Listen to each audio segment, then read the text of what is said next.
Bienvenue à tous sur Afrique Sport pour ce numéro du Mercato du mardi. Débutons avec le dossier Gattuso. Malgré son contrat qui courait jusqu'en juin 2023, le président napolitain a confirmé son départ sur le réseau social Twitter. Cher Rino, je suis heureux d'avoir passé quasiment 2 saisons avec toi.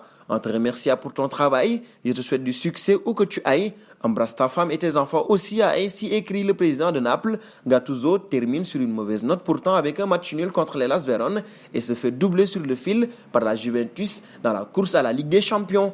Et de Gattuso, on saute auprès du Special One. En vue de la prochaine saison, José Mourinho aimerait obtenir la venue d'un défenseur central au mercato d'été. Selon les dernières informations venues d'Italie, le coach portugais s'intéresserait de près à la situation de Clément Lenglet, sous contrat jusqu'en juin 2026 avec le FC Barcelone. Ce dernier pourrait être vendu par sa direction, estimé à 30-35 millions d'euros. L'international tricolore pourrait être intéressé par un départ vers la Roma, apparu à 48 reprises cette saison sous le maillot catalan. Le natif de Beauvais attendrait de savoir qui sera le prochain entraîneur de Blaugrana avant de prendre une décision concernant son avenir.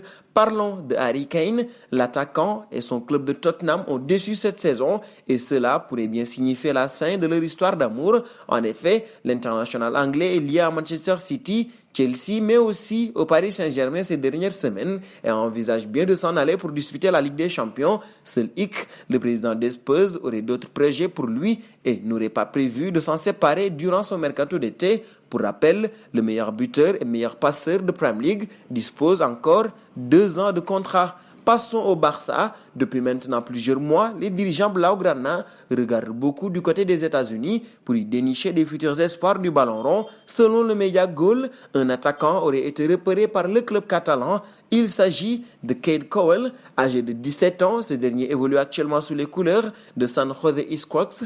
Promis à un grand avenir, il a pour le moment inscrit 2 buts et délivré 3 passes décisives en cette rencontre de championnat. Le Barça serait entré en contact avec l'entourage de l'international U17 américain. Actuellement, le natif de Jerez serait estimé à 800 000 euros. Nous resterons chez les Catalans, annoncé du côté du FC Barcelone depuis plusieurs semaines. Sergio Agüero, l'attaquant de Manchester City, qui est en fin de contrat, devrait bien s'engager avec les Catalans. En effet, si l'on en croit les dires de Fabrizio Romano, Juan Laporta aurait bouclé ce dossier et l'avancante argentin devrait s'engager très rapidement pour 2 saisons, soit jusqu'au 30 juin 2023. Une information confirmée par Guillaume Balaguer, journaliste de la BBC, qui affirme également que Memphis Depay et Eric Garcia auraient donné leur accord à la formation catalane. Il ne reste plus qu'à attendre les officialisations de ces 3 opérations qui auront coûté 0 € au club catalan. Le club catalan qui d'ailleurs en ce moment connaît des difficultés financières est en train de réussir de très jolis coups. Dernier point du jour avec Eden Hazard. Le Real de Madrid ne serait pas contre une vente d'Eden Hazard pendant le mercato estival 2021. Le club espagnol pourrait se laisser tenter contre un chèque de 50 millions d'euros, rapportent les médias espagnols ces derniers jours.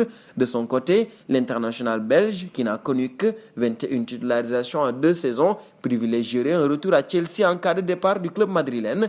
Reste à savoir si le patron de Chelsea, Thomas Tuchel, pense à lui. Et nous arrivons au terme de ce journal du Mercato du mardi que nous fermons avec la question du jour. Eden Hazard de retour à Chelsea, est-ce une bonne idée? Vos réponses seront attendues en commentaire. En attendant, n'hésitez pas à vous abonner sur Afrique Sport pour ne rien manquer du football continental et international.